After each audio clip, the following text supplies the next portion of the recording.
Bonjour à tous. Donc, comme l'a dit Anne-Marie, je travaille dans un cabinet qui s'appelle Passage, avec Jocelyne Duplain, ici présente, et puis Anne Mouchot. Et nous faisons de l'accompagnement de personnes physiques qui souhaitent reprendre des entreprises. Il y a aussi quelques créateurs, mais notre activité à 90%, c'est de l'accompagnement de repreneurs. Et dans ce cabinet, Anne Mouchot a eu un parcours RH dans différentes entreprises avant de se lancer dans l'accompagnement de personnes individuelles. Jocelyne Duplain a été chef d'entreprise. Elle a elle-même développé son entreprise jusqu'à la porter à 70 personnes. Elle a fait de la croissance externe. Elle a développé du business. Elle a vendu son entreprise. Donc elle a aussi toute l'expérience du savoir-faire d'entreprise. Et moi de même, j'ai acheté 2 entreprises, j'en ai créé une, je les ai revendues. Et j'ai fait de l'intermédiation avant de décider en 2006 de me lancer dans l'accompagnement de personnes physiques individuelles. Et pour ne pas avoir de conflit d'intérêts, nous ne faisons que ça. Nous ne prenons pas de mandat de vente, nous ne prenons pas de mandat d'achat, nous ne faisons pas d'autre chose que de l'accompagnement de personnes physiques pour être très clair dans ce que l'on fait. Alors je vais intervenir aujourd'hui sur un thème qui est la reprise d'entreprise qui me tient à cœur. En même temps, il y en a quand même pas mal parmi vous qui m'ont déjà entendu. Et comme je ne suis pas romancier, je raconte un petit peu la même chose à chaque fois. Donc désolé pour ceux qui peuvent s'ennuyer. Mais je vais essayer d'éclairer ça avec d'autres exemples, puisque au fil du temps qui passe, il y a bien sûr des aventures différentes et des nouvelles aventures de reprise d'entreprise qui peuvent éclairer tout ce parcours. Comme je dois intervenir à peu près, on va dire 1 heure, 1 heure et quart maximum, soyons clairs qu'on pourrait en parler pendant des jours. Ce que je vais peut-être essayer sur cette... pour certains qui entendent des conférences sur la reprise pour la première fois, c'est quand même de vous donner, je dirais, des points de repère. Faut faire attention, je pense, quand on se lance dans ce type de projets, qui sont des projets quand même longs, complexes et aléatoires, ne l'oubliez pas. On peut tendance à s'occuper déjà à 100% de son temps. On s'inscrit à ce club-là, puis un deuxième, puis un troisième, puis un quatrième. On se passionne pour une entreprise cible, on discute, et puis on se retrouve au bout d'1 an, le résultat il est égal à 0 parce que la personne avec qui vous discutiez, elle a décidé de ne pas vendre, ou bien elle a trouvé quelqu'un qui est passé derrière vous puis qui a proposé 30% de plus, parce que c'est une entreprise, et vous allez vous retrouver en septembre 2014, finalement en disant j'ai bien travaillé parce que j'ai travaillé à plein temps. Mais je suis désolé, en tant que chef d'entreprise, et demain en tant que chef d'entreprise, on ne regardera jamais le volume de travail que vous faites. On regardera uniquement le résultat. Et ça, il ne faut pas l'oublier, quand même. C'est-à-dire que dans ce que vous avez à faire, vous avez, à partir du moment où vous dites « je veux reprendre une entreprise », vous avez à devenir entrepreneur dès aujourd'hui. Je me souviens d'une fois où j'étais aux États-Unis il y a une dizaine d'années et je me présentais en disant je suis aux ACDIC, je cherche à reprendre une entreprise, et les Américains ils comprenaient pas. Et à la fin de ma présentation, ils étaient là you are an entrepreneur, you are an entrepreneur. Si aujourd'hui vous voulez reprendre une entreprise, commencez dès aujourd'hui à vous comporter en entrepreneur. Et en entrepreneur, c'est quelqu'un qui sait partir d'une page blanche et qui sait décider lui-même de ce qu'il met dans son agenda, qui sait décider lui-même de ce qu'il fait pour être efficace, et non pas pour se donner bonne conscience. Alors le chemin de la reprise d'entreprise est un chemin semé d'embûches, et parfois aléatoire, et bien entendu, dans tout ce que je vais vous raconter des tas de difficultés pour vous expliquer comment les surmonter. Je voudrais quand même aussi commencer par un message positif, c'est que parfois on y arrive. Alors, parfois on y arrive, et on y arrive quand même assez souvent. Pour vous donner quand même 2 exemples un peu extrêmes, en 2012, donc c'était il n'y a pas très longtemps, le plus jeune qu'on ait accompagné à la reprise, il avait 25 ans et il n'avait jamais été salarié de sa vie. Donc c'est possible, ça arrive. Et le plus expérimenté, dit poliment, il avait 55 ans, il avait travaillé dans la chimie, il avait eu un garage agent Citroën, il avait revendu, ayant été mandataire social avant, il n'avait pas les acédiques, comme le jeune, et il a repris une entreprise qui fait de la livraison de produits de snacking.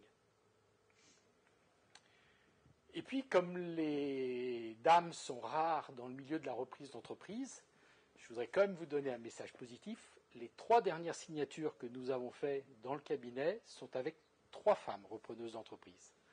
Ces derniers mois, une jeune femme qui a repris un sous-traitant d'Hermès au mois d'avril-mai, je ne sais plus très bien. Une autre jeune femme qui a et là ça se passe, c'est dans la Drôme, entre ici et Valence, on va dire. Une autre jeune femme qui a repris une entreprise qui fait de la formation spécialisée dans le domaine de la sécurité, et en particulier pour former les stadiers, vous savez, les gens qui s'intéressent à l'OL, au club de foot et de rugby. Vous avez des stadiers autour qui vous surveillent quand vous êtes spectateur. Mais ces gens-là, ils sont formés avec des formations obligatoires. Et c'est une entreprise qui s'appelle Fairplay Organisation, qui est spécialisée pour la formation de ces gens-là. Et puis la dernière jeune femme qui a signé, c'est une jeune femme qui a signé, si je ne me trompe pas, c'était hier ou c'est lundi prochain, mais je crois que c'était hier, qui a repris 15% d'une entreprise qui fait de la gestion de points de vente, une entreprise qui fait une vingtaine de millions d'euros de chiffre d'affaires. Donc elle a pris 15%, participation au capital, et puis co-direction, elle est associée. Alors ce n'est pas une reprise à 100% pour elle, mais sur des entreprises de cette taille-là, ça se passe quand même plus souvent comme ça, soit avec des fonds d'investissement, soit en association.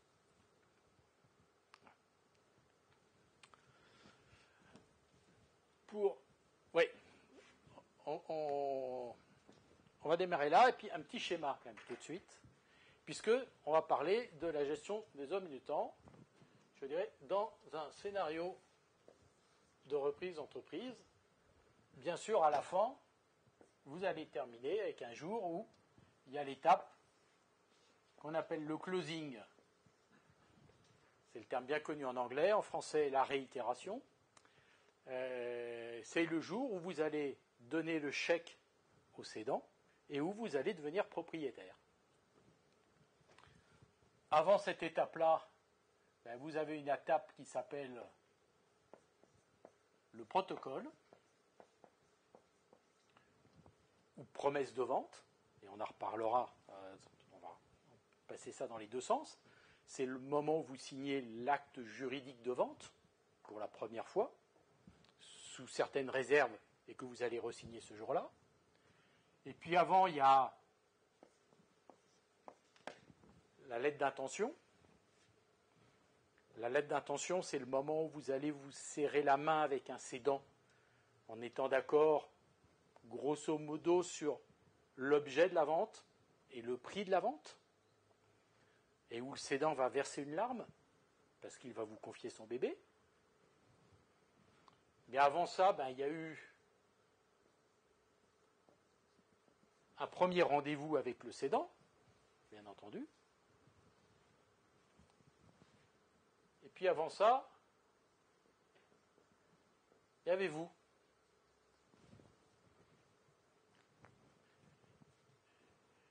Et quand on parle d'une histoire d'homme et d'une histoire de temps, je dirais dans les histoires d'hommes, c'est pas qu'une histoire de relations humaines. Enfin, c'est une histoire de relations humaines, mais une des composantes donc importantes dans ce scénario-là et dans ces projets-là, c'est quand même vous. Et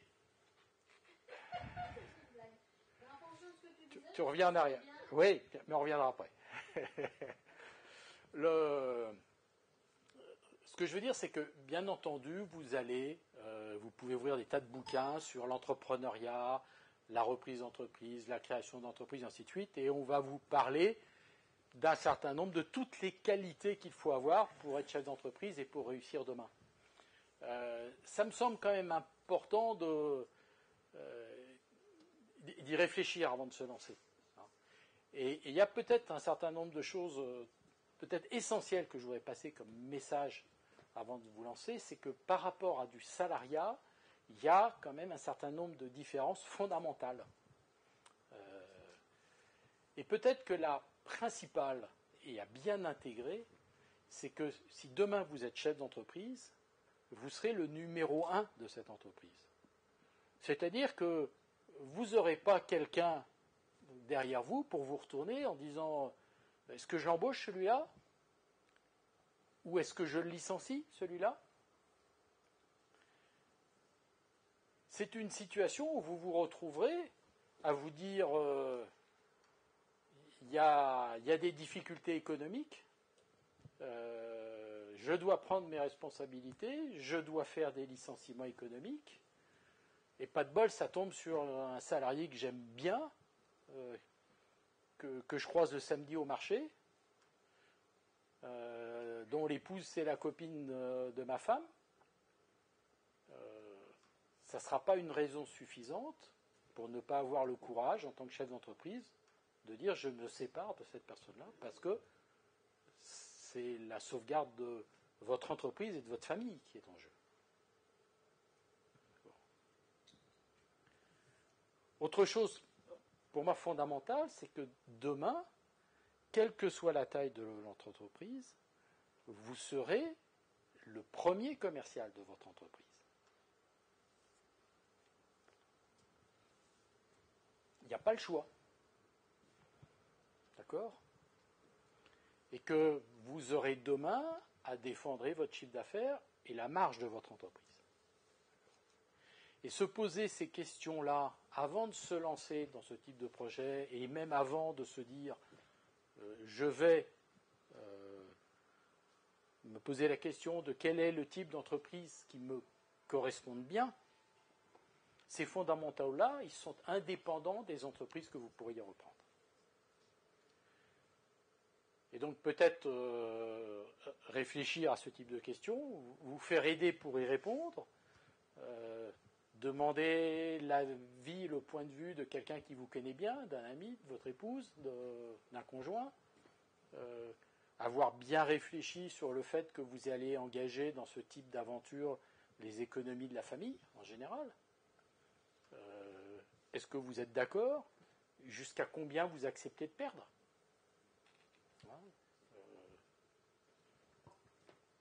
Ce sont des questions sur lesquelles je vous conseille quand même fortement de prendre un petit peu de temps avant de vous lancer, parce que si vous vous lancez dans le processus et puis qu'à la fin vous vous dites c'est super, j'ai signé d'intention, mais le jour où il faudra les mettre sur la table et vous engager, ça ne va pas. Ou si vous allez jusqu'au bout et que demain vous avez votre entreprise mais que vous n'êtes pas commercial, et que vous faites que de la gestion dans l'entreprise et que vous n'aimez pas aller voir les clients, ça sera trop tard. Donc,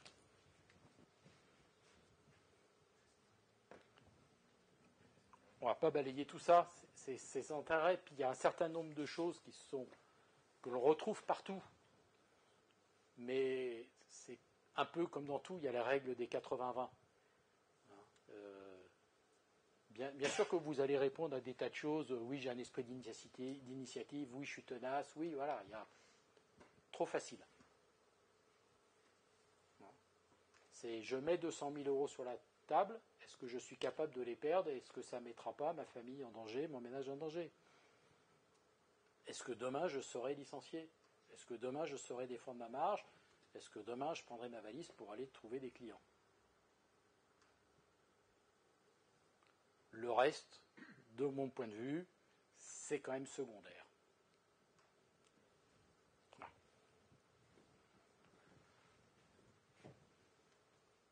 Qu'est-ce que j'ai mis après?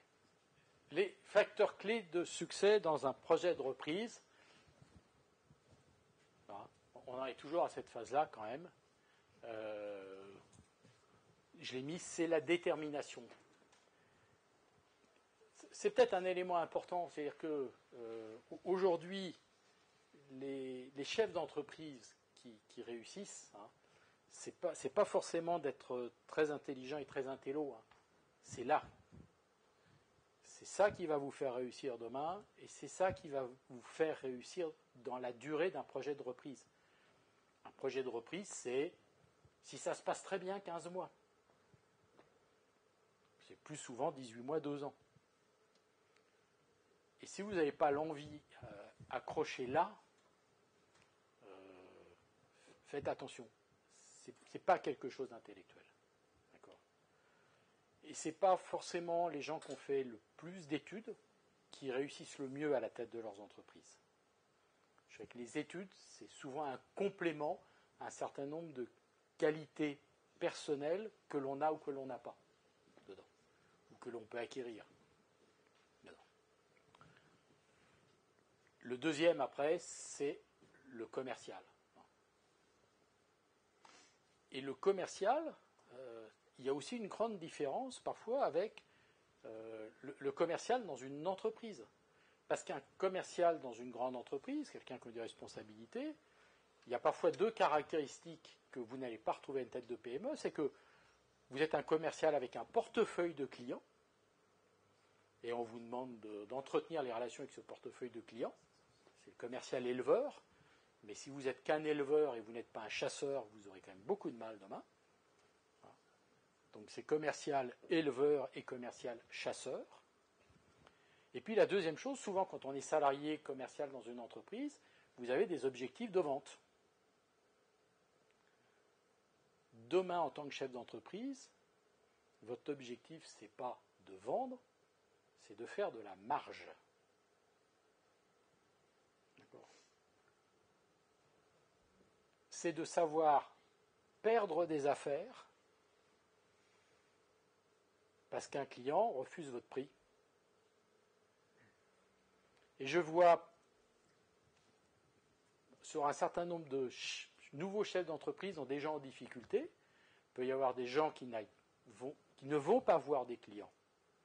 Et puis c'est sûr que si vous n'allez pas voir les clients ou les prospects pour amener des affaires, vous n'y arriverez pas.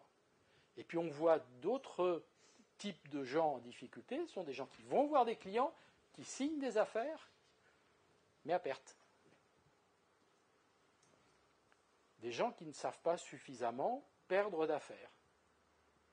Ça leur fait tellement mal de perdre des affaires qu'ils signent à perte jusqu'au moment où l'entreprise disparaît.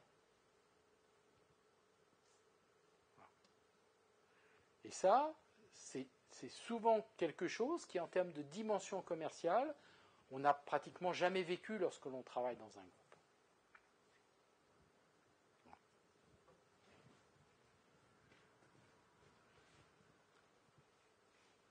Anne-Marie. Ah, des facteurs clés de difficulté. Rapidement, dans la reprise et dans les études de dossiers, c'est juste un éclairage et on va revenir sur le temps. Un élément important, c'est parfois des gens qui, vous reprenez une entreprise et qui, au moment du démarrage, c'est des entreprises qui peuvent être en manque de trésorerie. Et ça, pour ma part, je considère que c'est un point de vigilance très important. Et ça a été quand même assez dommageable pour un certain nombre de gens qui ont repris des entreprises. Vous imaginez, fin 2008, il y en a qui ont vu des trous de chiffre d'affaires du jour de la reprise de 40%. J'ai eu 4 personnes que j'avais accompagnées qui avaient repris au moment d'octobre-novembre 2008. Un dans la prothèse médicale, il n'a eu aucun problème, mais d'autres dans des fournisseurs d'accessoires pour le luxe, ou d'autres dans la chaudronnerie, et un autre dans du produit didactique pour le monde des collèges et des lycées. Le chiffre d'affaires, il a fait, pour l'un, moins 40%, il a fait le dos rond pour passer la crise, il avait la trésorerie. Un autre, il a eu et moins 40%, et son premier client qui a disparu, et 250 000 euros d'impayés. Il s'est dépêché d'être imaginatif pour trouver de nouveaux marchés. Et puis un autre qui faisait de la chaudronnerie et des moules béton, il s'est dépêché de prendre sa voiture et d'aller chercher du business en Suisse, en Allemagne et en Autriche. Voilà. Et il est passé de 100% en gros de business en France à 60% à l'export. Il n'empêche que même si vous avez ces qualités-là, des gens qui reprennent avec des entreprises qui sont avec de la facturage ou avec un endettement important, ou si vous asséchez l'entreprise pour pouvoir reprendre, vous pouvez vous retrouver en difficulté, quel que soit votre talent, du fait de la conjoncture. Donc soyez très très prudents par rapport à ça. Perte de business ou de marge insuffisante, voilà, j'en ai vu, faites attention. Adaptabilité trop lente aux aléas. Ça, c'est quelque chose que vous n'aurez plus le droit demain. Enfin, c'est une difficulté, il faudra aller vite pour réagir. Mésentente avec les cédants ou ses équipes. Ça, c'est un point clé sur les facteurs de réussite. Et quand on parle d'histoire d'hommes, si vous voulez, dans tout ce processus-là, qui est un processus long et aléatoire, comme je disais, qui est un processus sur lequel, bien entendu, à un moment donné, vous allez vous retrouver en négociation avec un cédant. Et en négociation, ça signifie qu'il peut y avoir des désaccords sur le prix, et puis qu'il peut y avoir un certain nombre de grains de sable que vous allez devoir traiter. Parce qu'il y avait un cadavre dans le placard et il ne vous en a pas parlé, et que vous le découvrez au dernier moment. Il y a des désaccords, il y a tout ça. Il n'empêche que, après avoir pris les rênes de l'entreprise, un des facteurs clés de succès, c'est le fait de bien s'entendre avec un cédant et qu'il ait toujours envie de vous donner un coup de main pour que vous réussissiez. Alors. Et donc l'une des difficultés dans la façon de manager vos relations avec le cédant, et ne l'oubliez pas, c'est que au-delà de ce que vous allez négocier, au-delà de ce que vous allez lâcher, sachez trouver le bon compromis en se disant là-dessus j'ai gagné, mais en même temps, lui, il reste content de me vendre, ce qui fait que vous allez quand même faire l'affaire et que demain, il va vous aider. Un cédant qui, par dépit, à la fin, vous donnerait son accord pour vous vendre l'entreprise, mais avec un certain nombre de points d'amertume, faites attention à ça. Mais un cédant qui est heureux de vous vendre, en général, ils aident très très largement les repreneurs. D'autres éléments humains, par exemple, sur... je parlais de l'entreprise de formation avec la jeune femme qui l'a repris, Fairplay Organisation. Le chef d'entreprise majoritaire n'était pas le principal acteur opérationnel de l'entreprise, mais il y avait 2 salariés dans l'entreprise qui tenaient les rênes et qui, en même temps que la vente de l'entreprise, elle avait décidé, était actionnaire minoritaire, elle vendait leur part et elle partait.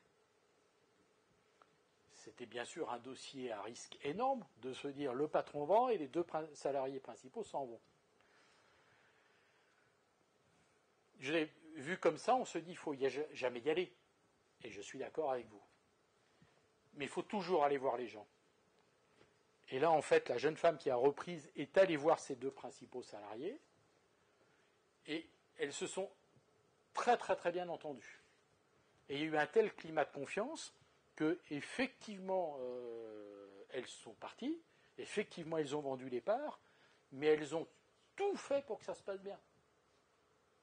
Quitte à venir travailler le samedi et à aider. Et cette qualification-là, vous imaginez bien que c'est jamais dans un contrat que ça se met. C'est pas parce que quelqu'un vous écrit dans un contrat je viendrai travailler le vendredi soir ou en soirée pour vous aider, et ainsi de suite, que ça se réalise ou que ça ne se réalise pas. Ça se réalise parce que humainement, les gens en face ont envie de travailler ensemble et que ça se passe bien.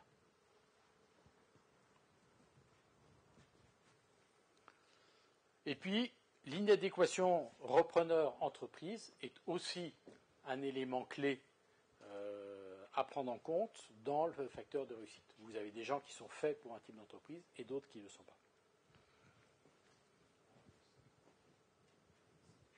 Voilà.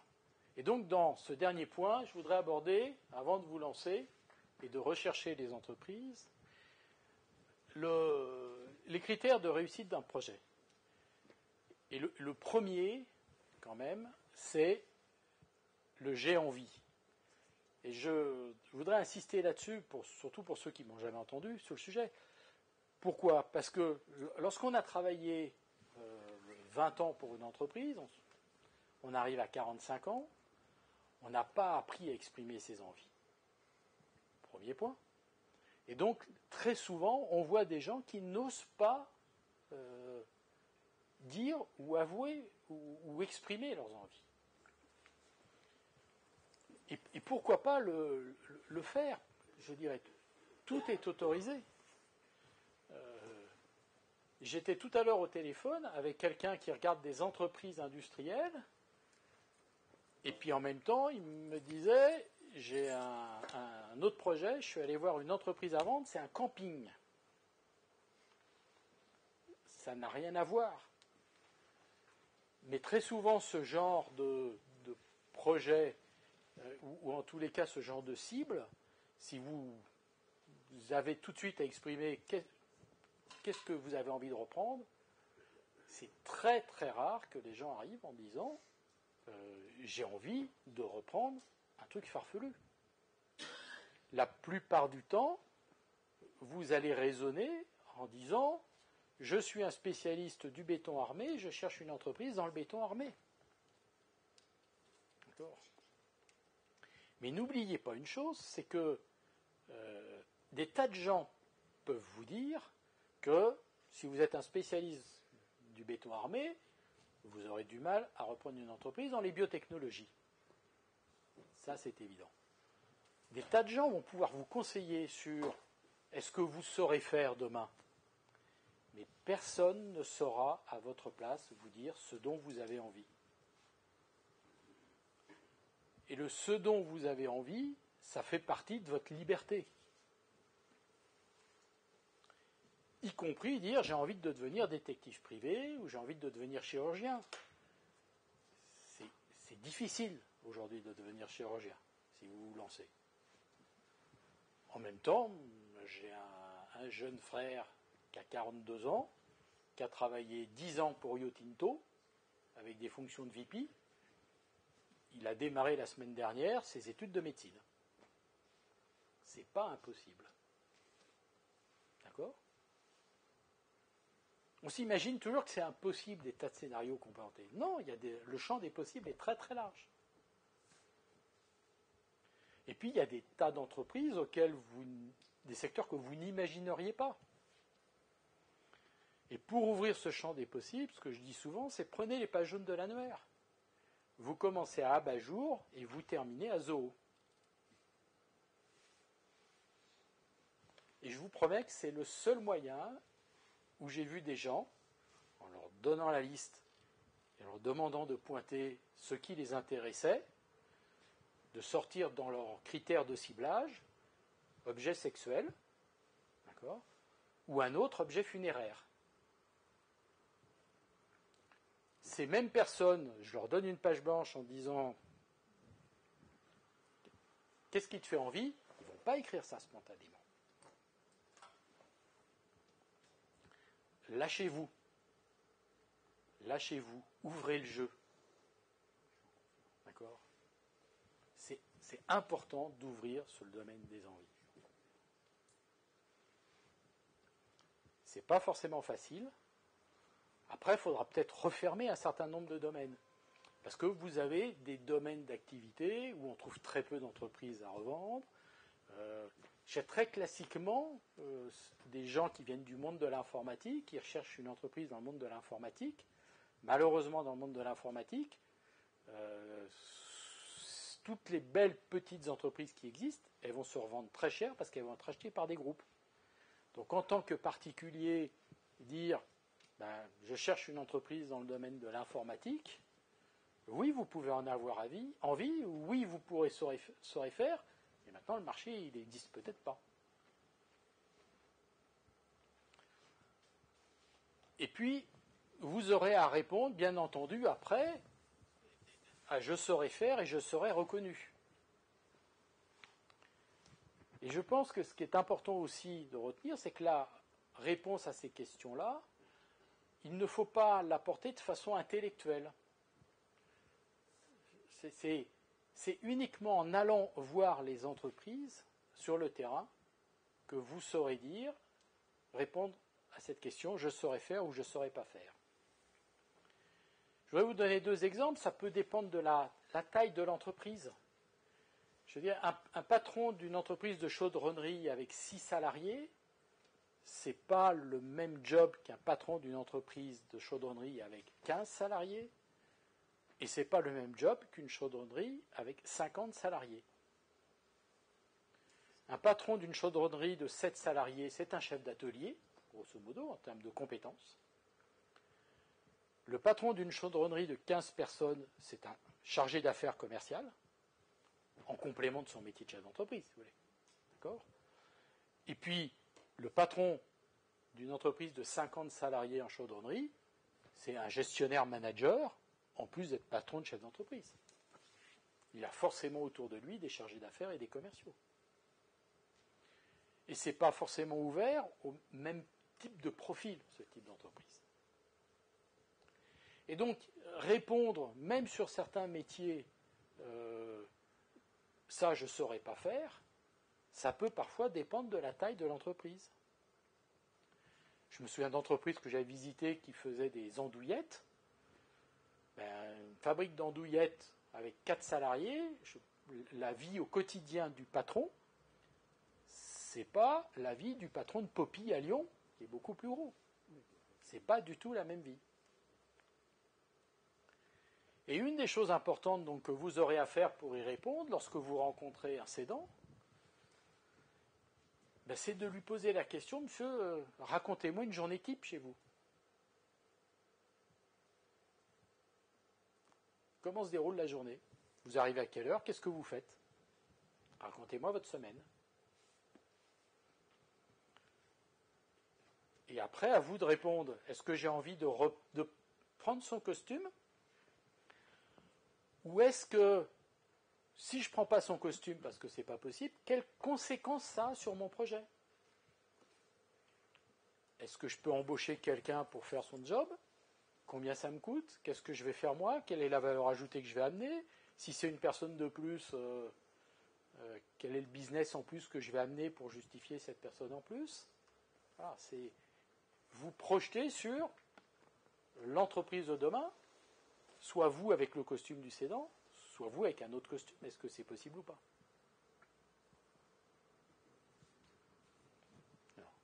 Non. Et les deux messages que je voudrais que vous reteniez de ça, c'est le premier, c'est ouvrez le champ des possibles. Ouvrez le champ des possibles.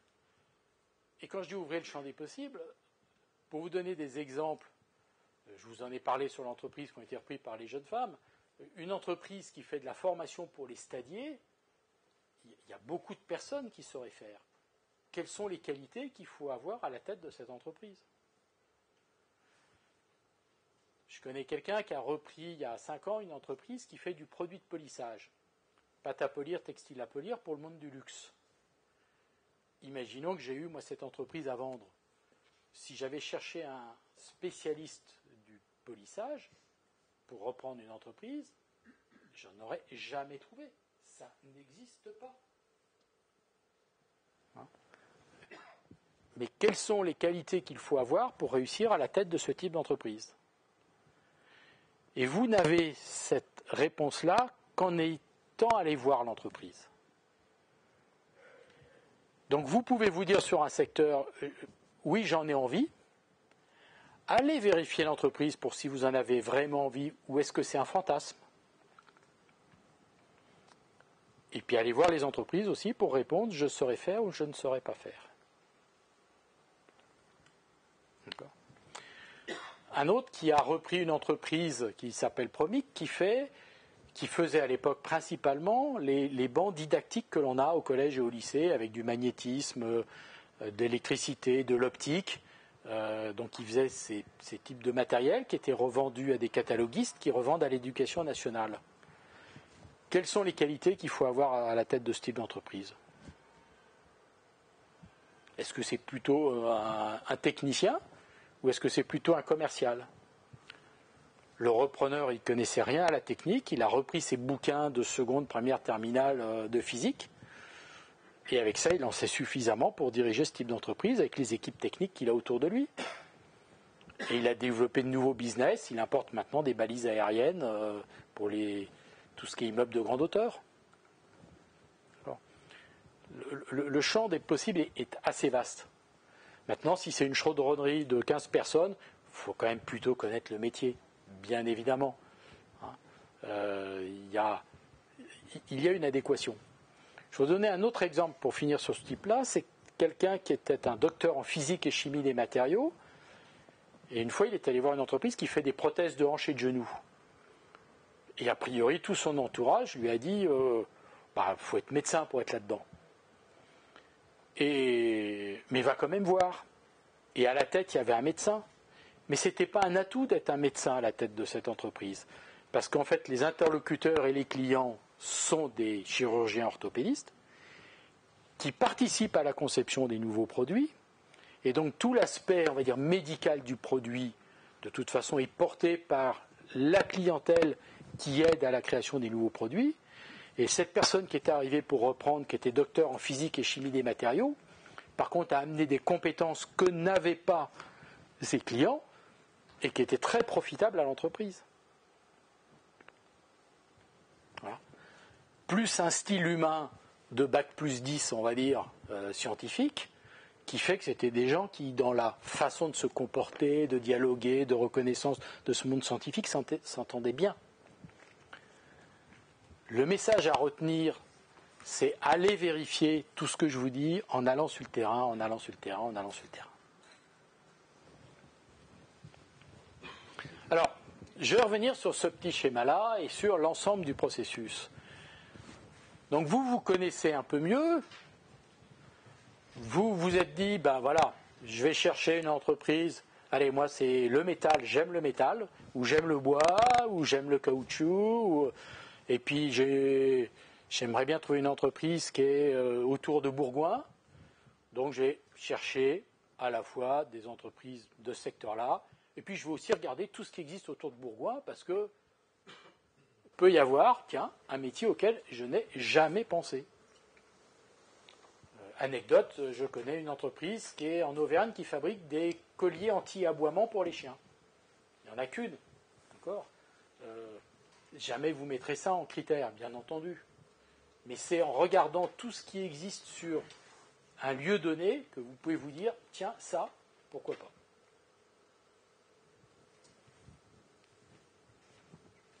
Et donc vous allez essayer de contacter par approche directe, on ne va pas rentrer dans le détail, des cédants d'entreprise potentiels. Et des cédants d'entreprise, comme ce que je vous ai dit avant, n'imaginez pas leur réponse tant que vous n'êtes pas allé les voir. Vous avez des cédants qui ont 40 ans. En février, on accompagnait quelqu'un qui a repris une entreprise qui fait des endoscopes industriels. Le repreneur Jérôme Marron avait le même âge que le cédant. Le cédant était quelqu'un qui avait repris cette entreprise 7 ans avant et qui revendait cette entreprise parce qu'il allait racheter une autre entreprise plus grosse. Les deux femmes dont j'ai parlé, celle qui a repris l'entreprise qui est un sous-traitant d'Hermès, c'est un sous-traitant d'Hermès dirigeant de 55 ans. Il va rester entre 5 et 7 ans avec la femme qui a reprise en tant que directeur technique, avec un projet en commun qui est de développer l'entreprise pour multiplier sa taille par 3. Il y avait besoin de faire grossir l'entreprise et de la multiplier par taille par 3. Le cédant ne veut pas le faire. Il veut bien continuer de travailler avec des responsabilités plus faibles. Ça existe. Et puis l'entreprise de formation, le cédant était quelqu'un qui venait du monde du transport, qui avait racheté cette entreprise, qui a 45 ans à peu près, et ce n'était pas son truc. Il a racheté, il revend. Donc des entreprises, n'oubliez pas, il y a des vendeurs qui ont tous les âges. Et puis il y a des tas de contextes particuliers ici par rapport à ça. Je vais vous donner un autre exemple. Si je vous donne un exemple plutôt récent, c'est pareil, c'est quelqu'un qui a repris là, au 31 décembre ou 1er janvier une entreprise qui fait de l'intelligence économique dans le domaine de l'énergie. Enerdata à Grenoble. C'est une entreprise donc, qui fait des études macroéconomiques au niveau mondial sur les sources d'énergie et la consommation d'énergie et qui vend à EDF, Total, aux organismes internationaux et autres. Bon. Cette entreprise, vous aviez à la tête 2 dirigeants fondateurs qui avaient 25% chacun un des fils, formation ESSEC ou HEC, je ne sais plus, qui avait 25%, et les salariés 25%. Et les deux fondateurs, ils arrivaient à la retraite. Et en gros, c'était des gens qui avaient un problème pour la suite, mais ils n'échangeaient pas beaucoup entre eux. Parce que ils ne savaient pas comment s'en sortir de cette situation-là. Et puis, le gars qui est là, il est allé faire toc toc toc, êtes-vous à vendre? Et en fait, les deux retraités, ils auraient bien aimé vendre. Le gars qui avait en gros 35 ans, qui était directeur général, c'était quand même l'entreprise de son père, parce que c'était un associé. Il souhaitait avoir sa vraie aventure personnelle un jour, donc il était tout prêt à rester 3 ans, mais vendre une partie de ses parts, puis le reste après, parce que c'était pas son bébé, c'était celui de son père. Et puis les salariés, fallait trouver une solution par rapport à l'actionnariat. Et finalement, la personne qui est arrivée, ça a été la solution pour tout le monde. Parce qu'il arrive avec un certain nombre de connaissances diverses, d'autres marchés, d'autres talents, et il va la développer. Et quand vous faites ce genre de choses, en faisant toc toc toc, êtes-vous à vendre, bien sûr que de nombreuses fois, vous tombez sur ça ne matche pas. Mais de temps en temps, ça match. C'est-à-dire entre votre profil, votre projet et le contexte de l'entreprise, ça tombe bien. Et ce que je peux vous promettre, c'est que si vous faites 2 fois plus de toc toc toc, êtes-vous à vendre, vous avez 2 fois plus de chances.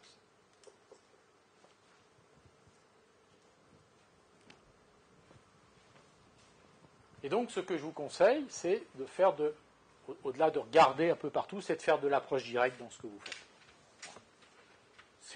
C'est d'aller sur le terrain, d'aller chercher, d'aller voir.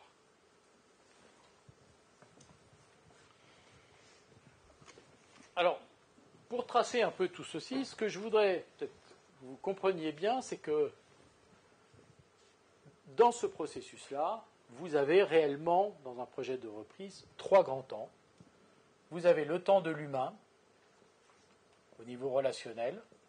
C'est le temps qui va aller du premier rendez-vous jusqu'à la lettre d'intention. Vous avez le temps de la lettre d'intention jusqu'au protocole que j'appelle le temps du juridique.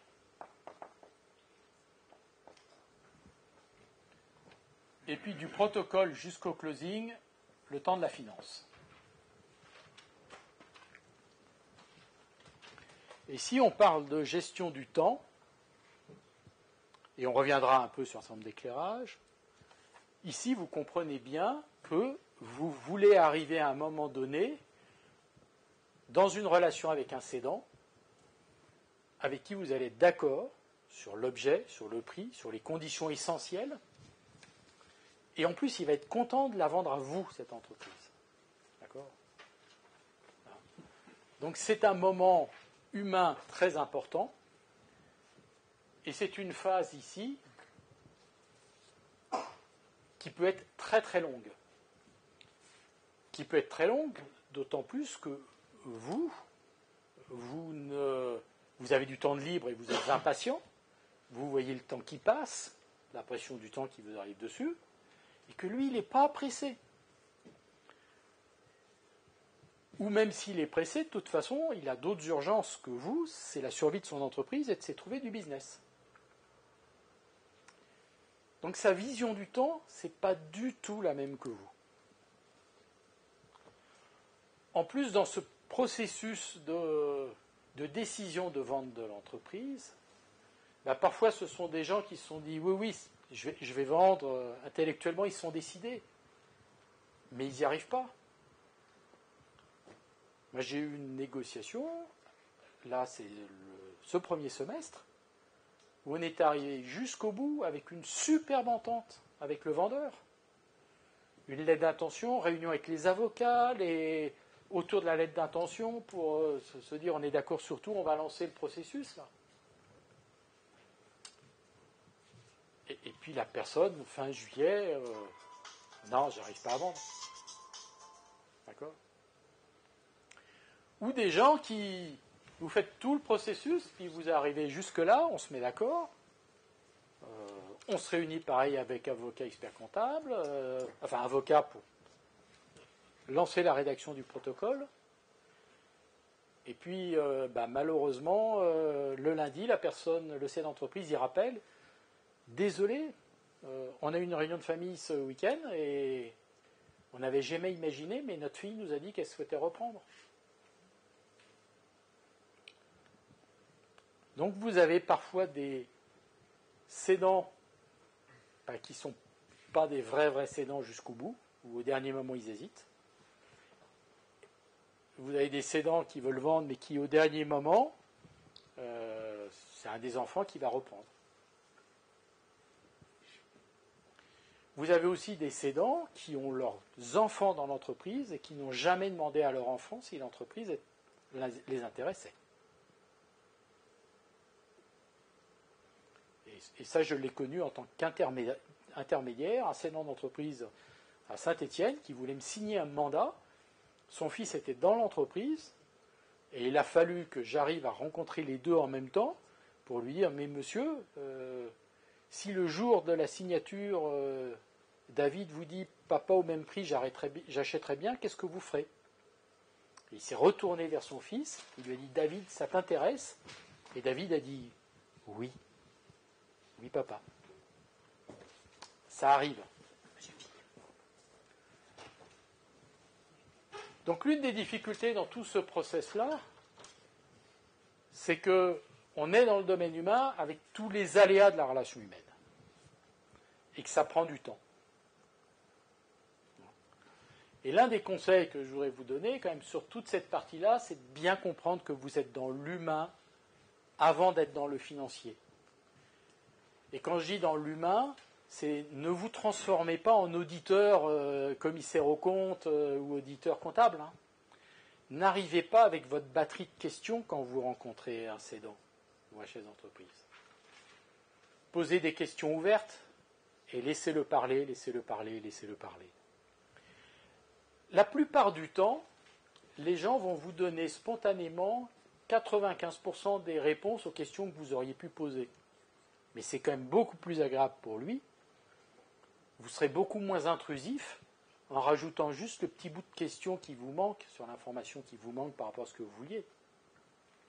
Donc demandez-lui de parler de son entreprise, de parler de comment ça se passe au niveau commercial, de parler de ses équipes, de parler de son exploitation. Ouvrez des têtes de chapitre, rencontrez. Si nécessaire, s'il y a un associé dans l'entreprise, demandez de le rencontrer, demandez quand est-ce que vous pourrez rencontrer le salarié principal, s'il y avait un client unique, comment le rencontrer, enfin, tout est permis. Hein. Mais faites-le avec tact et prenez le temps qu'il faut. Vous n'avez pas le choix. Ça prend du temps et c'est très long.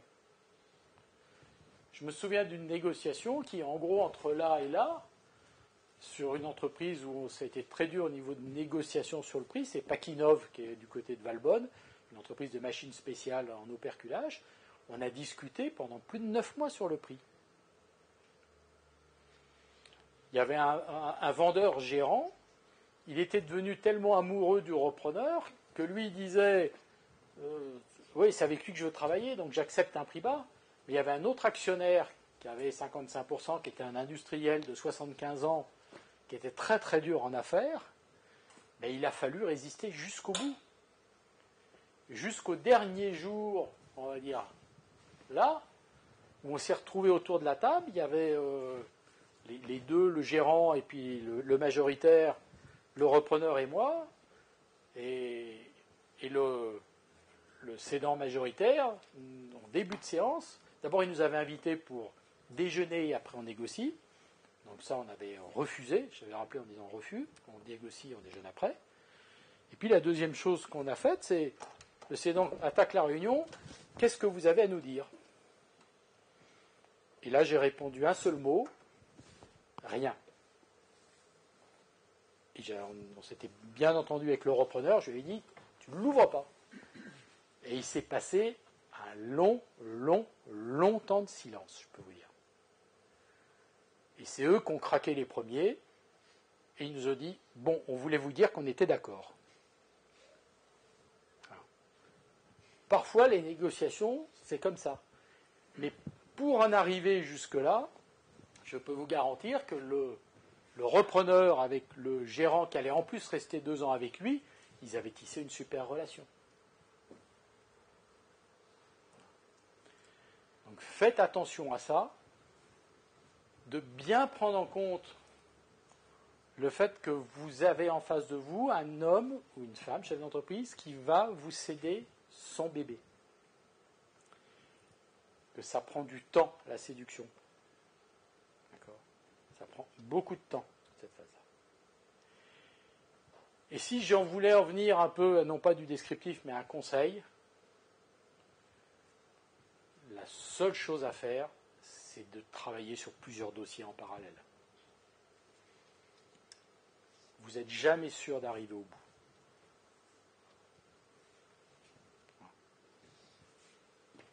Et nous, c'est je peux dire, dans notre cabinet, une de nos fonctions, et un élément sur lequel on est très vigilant, c'est de donner assez souvent un certain nombre de coups de pied aux fesses aux gens qui deviennent amoureux d'une entreprise et qui ont du mal à aller regarder ailleurs.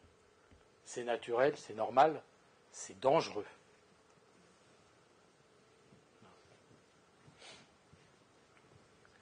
Donc sachez prendre votre temps et sachez bien prendre en compte l'aspect humain jusqu'à ce moment-là. Et je vous promets que des cédants qui ici versent une larme, c'est assez courant. C'est assez courant. C'est vraiment c'est leur B. Après, vous allez passer de la lettre d'intention jusqu'au protocole. Et là, c'est le domaine du juridique. C'est-à-dire qu'en gros, là, vous vous êtes dit, on se fiance. Hein, mais là, on se marie, on signe le contrat de mariage. Là, c'est une image. Vous surfez. Vous êtes sur le haut de la vague amoureuse. Avec forcément excédent.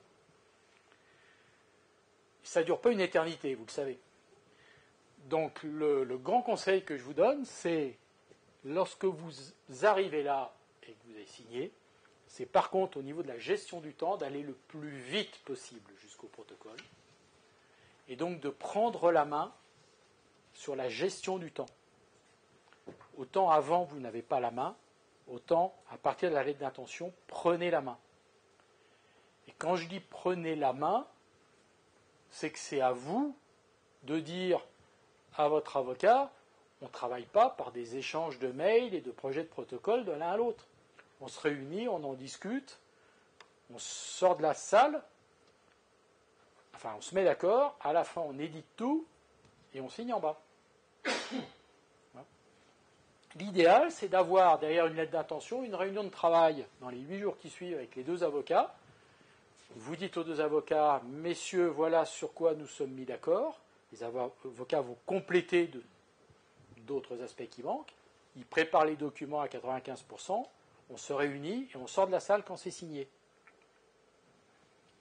Le Pakinov dont je vous parlais, qui avait duré 9 mois de négociation, on est allé vite au protocole, mais la réunion de protocole, il y a eu des cadavres dans les placards qui sont sortis 8 jours avant. La réunion de protocole, elle a duré 7h45. Pas de sandwich, rien. Hein. Il y avait une telle tension dans la salle. Mais vous êtes tranquille, sur des choses comme ça, si vous rompez dans la réunion, on n'en sort plus jamais. On ne revient pas. Il faut savoir dans ce genre de réunion, recoller les morceaux, tout faire en informatique en direct, on réédite, on signe. Et quand je dis prendre la main sur le temps, à ce niveau-là, pour vous, entre les deux, c'est que suivant les conseils avec qui vous allez travailler, expert comptable ou avocat, parce que forcément vous aurez et un expert comptable et un avocat pour vous aider dans cette phase-là. Vous n'avez pas besoin forcément avant, mais là vous en avez besoin. Vous devez avoir un rôle par rapport à la gestion des agendas de vos 2 conseils.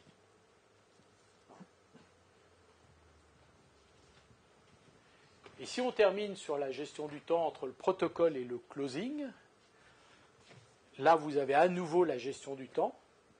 Et le conseil que je voudrais vous donner, par contre, c'est là, prenez votre temps. donnez-vous, même si vous voulez aller vite, donnez-vous un temps long. Parce que entre ici et là, on imagine très souvent que ça va plus vite que dans la réalité.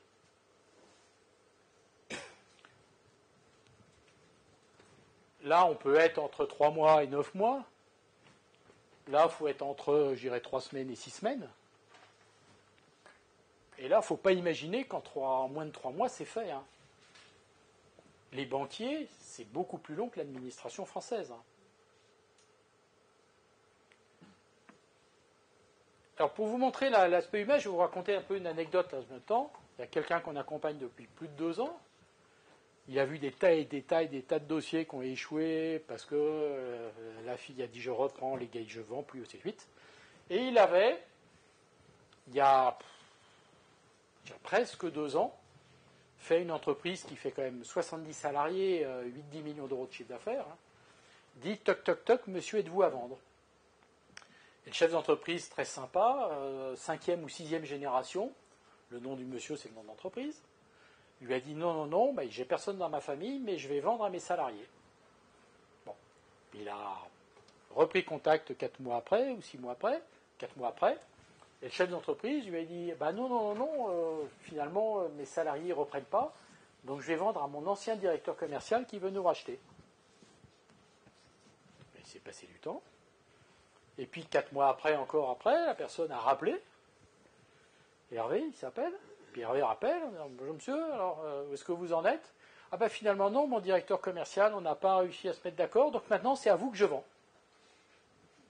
D'accord? Donc en gros, entre là et le premier rendez-vous, entre le premier contact téléphonique et le premier rendez-vous, 8 bons mois. Hein. Là on négocie sur l'aspect humain et c'est super bien placé. On a négocié une valo en gros à 2,6 millions, on a ramené à 2,4 millions. Bon. Et on a terminé là, entre là et là, 2 mois. Donc exceptionnel par contre sur cette partie-là. Là on était en gros au 30 décembre. Protocole signé début février sur une très grosse affaire de cette taille-là, avec de l'immobilier dedans. C'est quand même assez exceptionnel d'aller aussi vite. Donc les conseils ont très bien bossé pour aller vite. On n'en est pas encore là, donc là on était début février, là on n'en est pas encore là, on vient d'avoir l'accord du dernier banquier la semaine dernière. Enfin, il vient d'avoir l'accord du dernier banquier la semaine dernière. Ah. Ok. Alors je vous laisse imaginer que la relation humaine entre les deux n'ait pas été bonne. C'est-à-dire que le cédant, là, vous voyez la patience qu'il lui faut avoir? Il y a longtemps qu'il aurait pu dire au repreneur, si vous ne pouvez pas mettre plus sur la table et obtenir le montage financier, je vais voir ailleurs. Hein. Le délai quand vous signez un protocole, hein, c'est sous réserve que vous soyez encore en vie, sous réserve d'accord des banquiers. Il peut y avoir d'autres réserves, mais c'est les principales. Et puis c'est avec une date limite. Donc, vu la complexité, on a changé un peu le montage, le schéma, il a repoussé. Mais quand j'ai une histoire d'homme, une histoire de temps, c'est vraiment un dossier qui est caractéristique, que cet aspect temps est majeur, et qu'il faut savoir prendre le côté humain dans le relationnel avec le cédant, parce que c'est pas un chemin qui n'est pas semé d'embûches. Hein. C'est parfois très très long. Et en tous les cas, donc la prudence, si je voulais donner un conseil là, c'est donnez-vous du temps. Et même dans la façon de faire, une recommandation, c'est peut-être de demander d'être dans l'entreprise dès que les conditions suspensives sont levées, même si le closing n'est pas fait. Hein, vous pouvez avoir un accord des banquiers, et ça va vous permettre d'être dans l'entreprise juste pour ouvrir grand vos yeux et vos oreilles, prendre connaissance de l'entreprise, vous imbiber. ce qui fait que le jour du closing et si le lendemain vous rentrez et que vous devenez le patron, vous en savez déjà beaucoup. Autre élément à prendre en compte, c'est que plus vous avez bien travaillé l'aspect humain, plus en fait naturellement le chef d'entreprise va vous ouvrir les portes pour rencontrer l'entreprise, les salariés, des clients et autres. Et n'essayez pas de dire dans un écrit que vous voulez être dans l'entreprise et ceci et cela. Parce que si vous l'écrivez, votre vendeur il va le montrer à son conseil, et son conseil va lui dire non, ce qui est normal, c'est totalement imprudent. C'est à vous de créer un tel climat que vous pouvez être dans l'entreprise et que finalement le cédant va vous ouvrir des tas de choses, vous présenter parfois des clients et des fournisseurs ou à ses salariés sans que vous l'ayez demandé par écrit. Sachez dans tout ce processus savoir être vous le patron de ce processus et même vis-à-vis de vos conseils pour dire ça c'est important, il faut l'écrire, mais ça, oui je vous entends bien mon conseil, vous me dites qu'il faudrait l'écrire, mais vu le contexte, je prends le risque de ne pas l'écrire. Souvent quand on se promène dans une entreprise, vous allez être préoccupé, en prenant une entreprise, par le parc machine ou préoccupé par le stock. Je vais prendre vraiment le cas qu'on rencontre le plus souvent, c'est le stock. Vous pouvez tomber sur des entreprises où le stock est affiché à 300 000 euros et dans la réalité, il en vaut 250. Est-ce que ça vaut le coup de se fâcher avec le client en disant « Monsieur, vous trichez sur la valorisation de votre stock ?» en sous-entendu, même si vous ne dites pas ça. Ou est-ce qu'il vaut mieux pas humainement se dire « J'en parle pas, mais j'en tiens compte dans le prix que je lui propose ?» D'accord ? Est-ce que vous voulez avoir raison avec votre cédant en lui disant « Non, non, monsieur, votre entreprise, elle ne vaut pas plus que ça ?»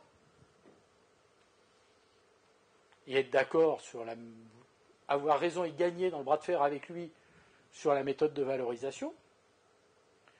Ou est-ce que vous préférez que, oui, oui, votre méthode de valorisation, monsieur, c'est la bonne, mais moi, je ne peux pas payer plus. Et j'ai envie que vous me la vendiez. Je vous promets que si vous tombez d'accord après, au niveau relationnel, c'est quand même mieux qu'il ait envie de vous la vendre et qu'il vous la vende à ce prix-là, et de lui laisser dire qu'il a raison sur le prix.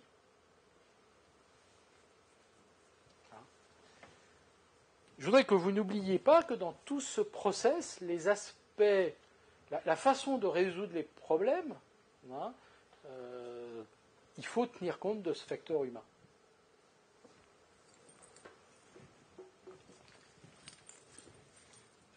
La lettre d'intention, sur l'aspect humain, c'est comme les...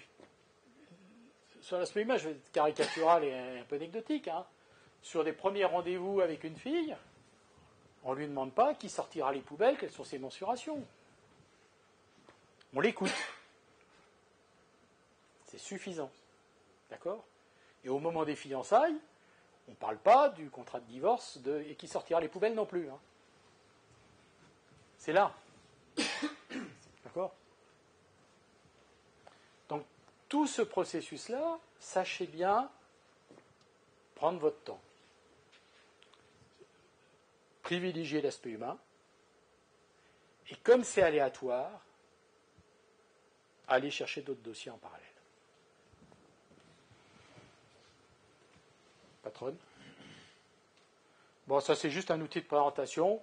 Très rapidement, vous allez rencontrer des intermédiaires, des banquiers, des tas de gens. Anne-Marie, à qui vous allez dire ce que vous voulez faire et ce que vous avez fait. N'oubliez pas une chose, les gens n'écoutent bien que les réponses aux questions qu'ils ont posées. Quand on se met à raconter sa vie, on rase les gens. Alors, peut-être que je vous rase, je sens qu'il y en a qui écoutent quand même. Mais, donc quand vous vous présentez, Vous dites, voilà, hein, j'ai 20 ans d'expérience dans le domaine du nucléaire, j'ai décidé de reprendre une entreprise, je cherche une plomberie autour de Bourgoin. Top. Si les gens veulent en savoir plus sur vous, ils le poseront. Hein, on n'arrive pas chez un cédant avec son CV. Vous vous présentez en 3 phrases. Vous pouvez toujours dire ce que vous souhaitez en savoir plus. Et si vous prenez la parole, dépassez pas 1 minute. Et puis reposez la question. Voilà. L'espèce humaine est beaucoup trop bavarde, souvent. Hein, voilà. Alors, juste, pour parler rapidement maintenant, un élément quand même à prendre en compte, c'est sur les tailles d'entreprise. C'est des chiffres un peu vieux, mais ça ne change pas fondamentalement. Les entreprises de 500 000 euros à 2 millions d'euros, en gros 25 000 sur Rhône-Alpes, et 8 000 de 2 à 5 millions d'euros. Ce sur quoi je veux vous éclairer, c'est surtout s'il y en avait parmi vous qui disent « Moi, il me faut minimum une entreprise qui fait 10 millions d'euros de chiffre d'affaires ».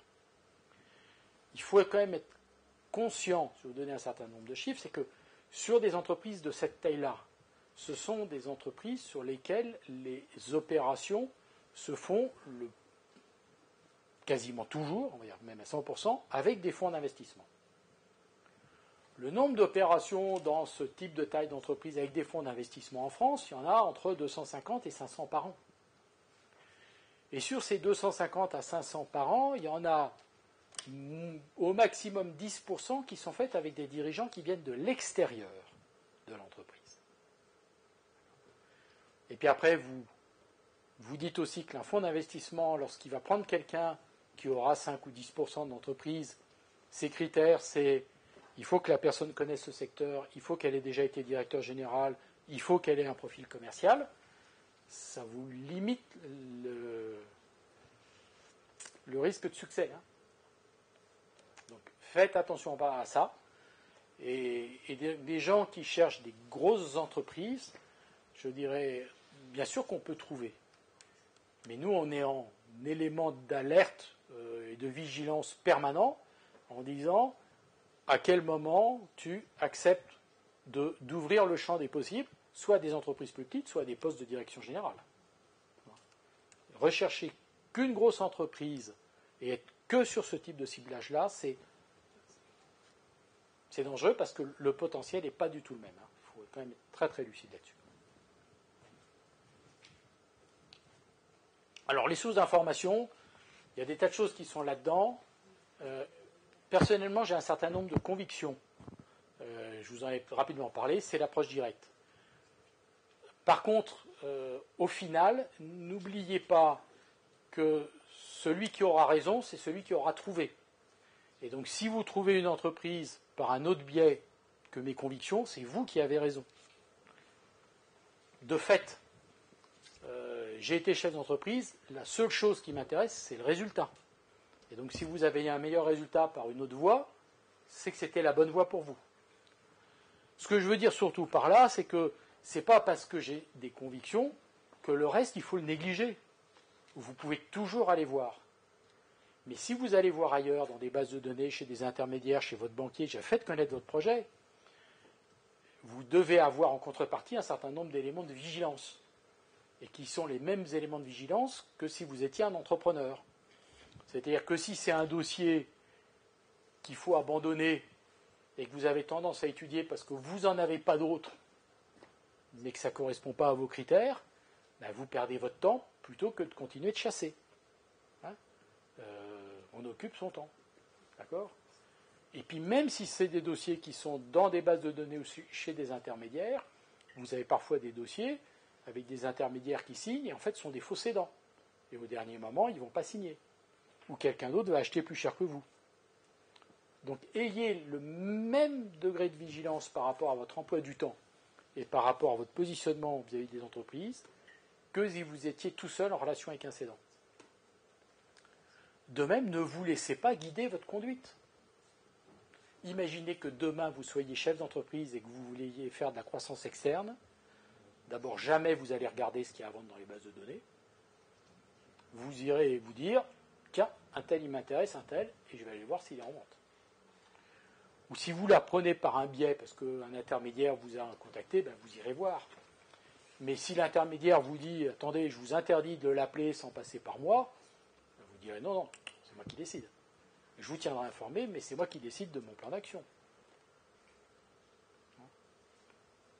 C'est vous le patron de votre projet. Et si vous ne savez pas être le patron de votre projet, on va revenir à la case départ. Un patron, il ne se laisse pas dicter sa conduite par un conseil. Il écoute le conseil et il fait ce qu'il décide.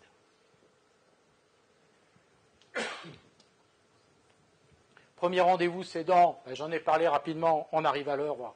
C'est écouter, écouter, écouter. On va parler, suivant. Hop. Recommandation, on arrive à la fin. Comportez-vous en entrepreneur, je pense que vous l'avez bien compris. Le terrain, le terrain, le terrain. Comme dans le commerce, on dit l'emplacement, l'emplacement, l'emplacement. Mais dans la vie professionnelle, c'est le terrain, le terrain, le terrain. La réalité, elle n'est pas dans les livres. Elle n'est pas dans votre tête. La réalité, elle est sur le terrain. Et soyez réaliste. Conduisez plusieurs projets en parallèle. Ne restez pas seul. On est là pour vous accompagner si vous intéresse. Nos cartes sont disponibles, mais de toute façon, dans le processus, à un moment donné, c'est évident que vous aurez besoin d'un avocat pour aller de là à là, de banquiers après. Vous aurez besoin d'un expert comptable aussi pour faire l'audit et pour après. Ce que je veux dire aussi, pareil, pour vous rassurer, il y a des gens qui me disent je vais aller voir un banquier pour me faire connaître. Hein, mais là, vous êtes là pour vous rassurer. Je veux dire, en termes d'efficacité, ça ne sert à rien. En plus, le banquier que vous allez rencontrer, c'est un commercial. Donc, si vous n'avez pas de projet concret, il va vous dire « Oui, monsieur, oui, alors vous êtes beau, oui, oui. Le jour où vous avez un beau projet, venez me voir. » N'oubliez pas que vos interlocuteurs sont des commerciaux. Donc, un commercial n'a jamais dit à un client potentiel qu'il était moche. Ils vont vous dire que vous êtes beau. Et ça ne sert à rien. Parce qu'en plus, le banquier que vous irez voir, il dépendra peut-être de la cible que vous avez trouvée. Donc, aller voir un banquier le lendemain de la signature du protocole, oui, là, c'est utile. De ne pas attendre 8 jours. Mais avant, ça vous rassure. C'est pour vous. Alors, peut-être que vous avez besoin d'être rassuré. Mais c'est important. Les experts comptables, vous en aurez besoin pour faire l'audit. Et autre recommandation dedans, vous avez parfois des gens qui ont tendance, parce qu'ils ont des compétences financières, à vouloir faire eux-mêmes tout le business plan et toute la partie chiffrée. Le comptable d'une entreprise n'a jamais fait gagner de l'argent à une entreprise. Hein. Votre job de demain, c'est de ramener du business à votre entreprise et de faire du business rentable avec de la marge. Donc même dans cette phase-là, la partie des chiffres et tous les tableaux, ce n'est pas à vous de le faire. Vous devez demander à votre expert comptable de le faire. Et c'est à vous de dire je vais embaucher une personne, ou je ne les augmente pas, ou je vais prendre un kangou de fonction, ou je vais prendre un Q7 de fonction, je vais prendre tel salaire, je vais me développer de tant de pourcents, ou par prudence, je prévois une baisse de 10% du chiffre d'affaires. C'est à vous de donner toutes les inputs de chef d'entreprise dans votre business plan, de voir des concurrents, d'analyser le marché, mais laissez votre expert comptable mettre en place ces chiffres, même si vous savez le faire. Votre job de demain, ce n'est pas de faire des tableaux de chiffres. Votre job de demain, c'est de faire en sorte que dans votre entreprise, le tas d'or, il augmente régulièrement. Okay. Et puis pour terminer, Francis Blanche, alors il paraît que ce n'est pas de votre génération, c'était presque de la mienne. Et voilà, c'est juste un peu d'humour. Et puis je serai très heureux. Je vais passer la parole à Emmanuel Herberton. Et puis après, si vous voulez échanger au pot, nous serons là avec Jocelyne Duplain pour répondre aux questions.